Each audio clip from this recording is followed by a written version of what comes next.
Tuskegee. It was one of my first choices. I always wanted to go to HBCU, and I always knew I wanted to be a dentist. And I know Tuskegee was we had a big alumni club around where I'm from. And so they talked all these good things about Tuskegee. And so I visited, loved the campus, and I just fell in love with it. I had a friend that went there, and they showed me around. Biology department, they have good advisors, and pretty much all the departments are pretty good. And they helped me go into who I am today, Tuskegee. My undergrad experience was pretty good, actually. A lot of nurturing. I had what I like to call an academic come to Jesus moment, whereas I had coming in, I had some deficiencies, some gaps in my learning, and I walked into the department a novice in a lot of ways, into the chemistry department, and I got the appropriate nurturing that I needed to be successful. So my overall experience was good. I had a few bumps along the way as far as funding and stuff like that, but I mean, hey, who doesn't? So first generation college student. I wanted to be in the dentistry field. I knew I had to have all my prereqs.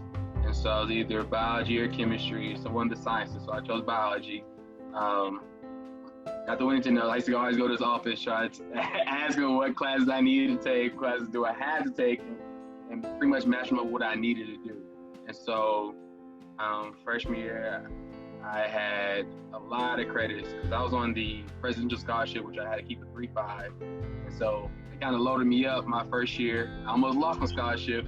I did summer school because I did party a little bit, but I still had like a 3.4, which is still pretty good, but I had to keep a 3.5. So I kept comfortable and was able to get back up to 3.5. And Dr. Winton, he advised me which classes to take, which professors are better than the others, and which electives were good for me for my major. So it all worked out good. I graduated with I think I got 3.8 something. I got in dental school. My story is a little bit less traditional.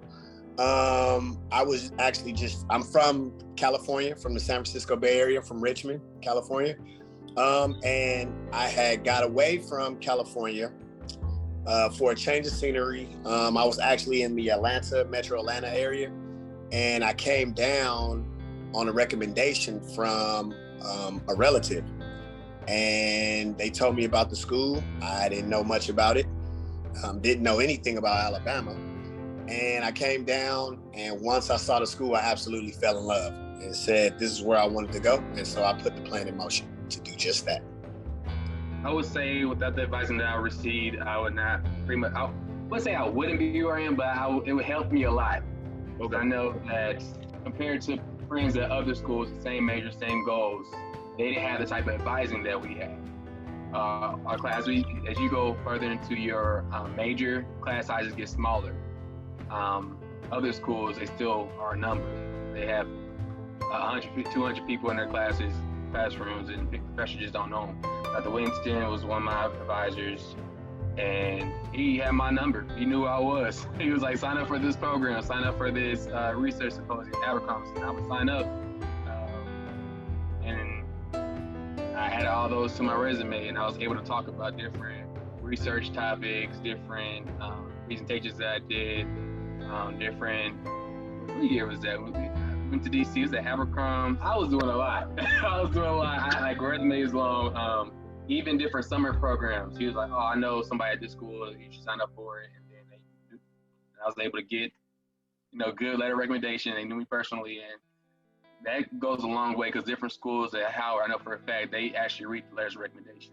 They can tell when professors knows you and if you're really serious about it, because they can pretty much brag about you. At least at Howard, they did. They look at your resume and look at your community service, because I didn't have the top testing scores. We had the DAT, dental admission test, or dental aptitude test, whatever it was, one of them. It wasn't the best, but they look at you the whole package. And I feel like going to Tuskegee, I helped me be an all-around candidate. in undergrad, my academic advisor was the department head. So Dr. Gregory Pritchett, he was the actual department head at the time. And so he would, it was definitely a nurture type of situation.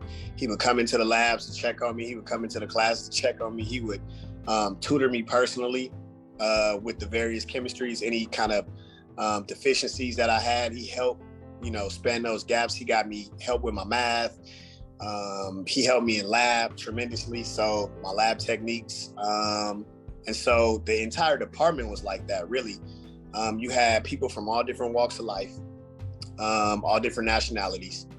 And the beauty is that everybody was like cohesive. It was a cohesive unit. So as I matriculated from one teacher to the next, one professor to the next, we already had a relationship, a personal relationship. So that definitely helped.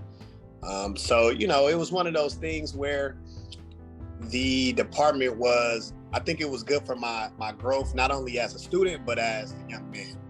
We need more African Americans in the field of industry. That's always been a big thing. Like I said, we're only 3%. And I personally seen, our people getting taken advantage of in different situations, or just them not knowing the importance of going to the dentist. And so if we have more people of color in the field of dentistry, we can always, give help, get back in the community, like knowing that it's possible for us to do different things like in the dentistry field. Because you don't see it, you don't know. If you don't see people like us, you don't know if it's for us. I was blessed to have a dentist, a black dentist, and I was younger, and he was pretty much my mentor. And ever since I met him, I'm like, this is a wonderful field, and I want to do it. And they just don't see, when people see me, they're like, man, black people in the field of dentistry, I gotta tell more people about it, get them here. Like, we need more black people in the field of dentistry. That is what we need.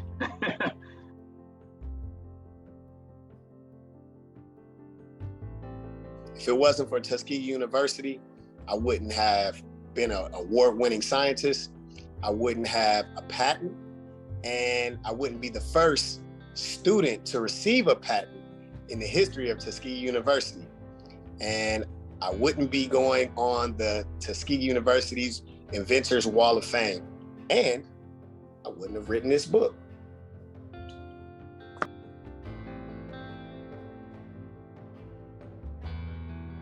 Thank you, Mother Tuskegee. You know.